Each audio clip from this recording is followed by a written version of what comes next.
Hello guys. Okay, this year I'm really trying to work on my privacy, on coverage, etc. So I've been putting it off too long.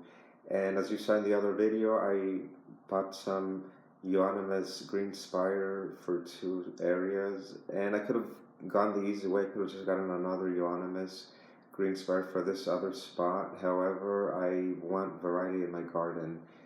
And of course, I really was looking for a dark foliaged brush or anything like that. So I went back to the Sunset Nursery, and as you guys know, when you're at the nursery, you want to buy everything. There's just so much stuff, uh, so many options. But of course, if you have a limited space or a smaller garden, then you really have to be picky. I love coming to the Sunset Nursery because I think it's the prettiest one. It's so organized, and I just feel so happy when I come here. It's a small nursery, but it's just very cute the way they have it set up.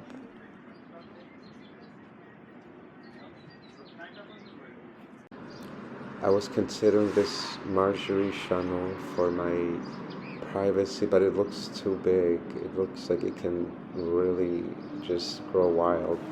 But I need something smaller, so even though I love the way this one looks, it would be really cool as a part of a moon garden.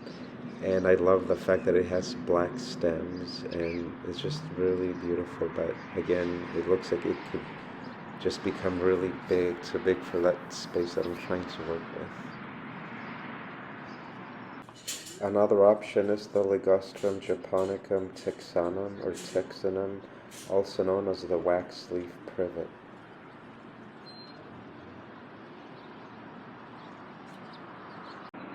I believe this is the skyrocket juniper. I really would like something blue. Still thinking about that moon garden area, but I think this one would be too big for my garden. But very beautiful. I was thinking about this other one, but now that I'm looking at it, I'm not really. I'm crossing it off my list. It's pretty, but not for the area that I want. And look at this dark canna lily. This might work as well, but it looks like it doesn't get too big, so maybe I would have to plant it in a pot on a plant stand to give it a little bit more height. Who knows? Another beauty, the Cupressus sempervirens, but again, my garden would be too small for this beauty.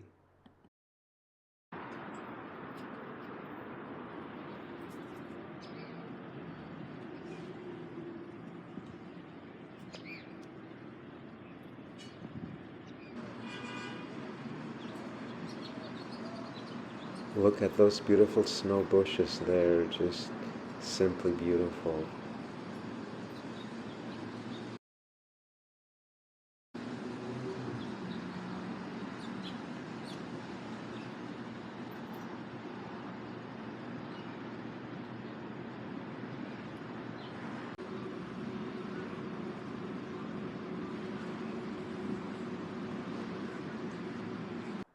Look at this beautiful Leucadendron Ebony, just simply stunning.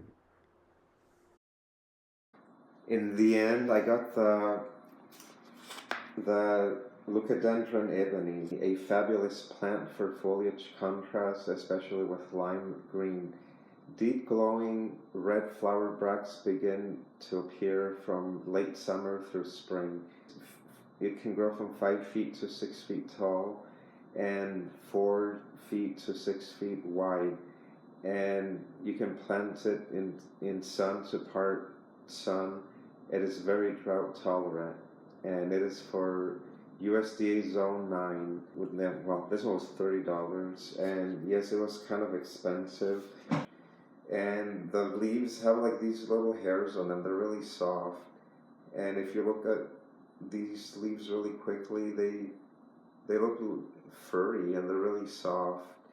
And the more sun it gets, the darker it gets, and it emits these really beautiful red tops. And I am really excited about this plant. and this spot where I'm going to be planting it, it's really tight.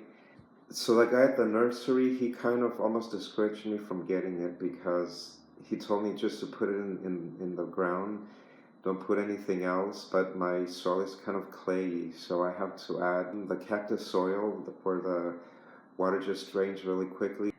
But the problem with some of these cactus soil is that they contain some kind of fertilizers, but there's no other way around it because the nursery guy told me that this plant will not do well if it sends us any kind of fertilizers. And he also said that this plant just really hates rich soil and you really just have to put it into the ground. But I really don't know anybody who has just like the perfect soil.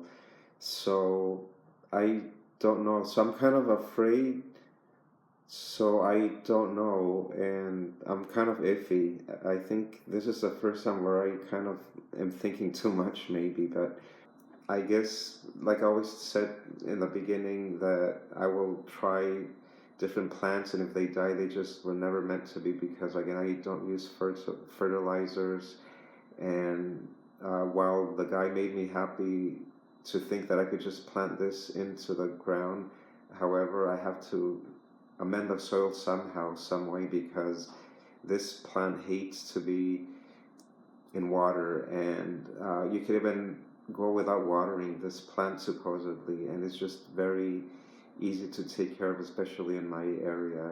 It can get really hot and it loves the heat. It needs to be out in the sun all day, out in the sun all day. It can tolerate some shade, but it really prefers a really sunny area. So let's see how well it does, and I'll definitely keep you guys updated.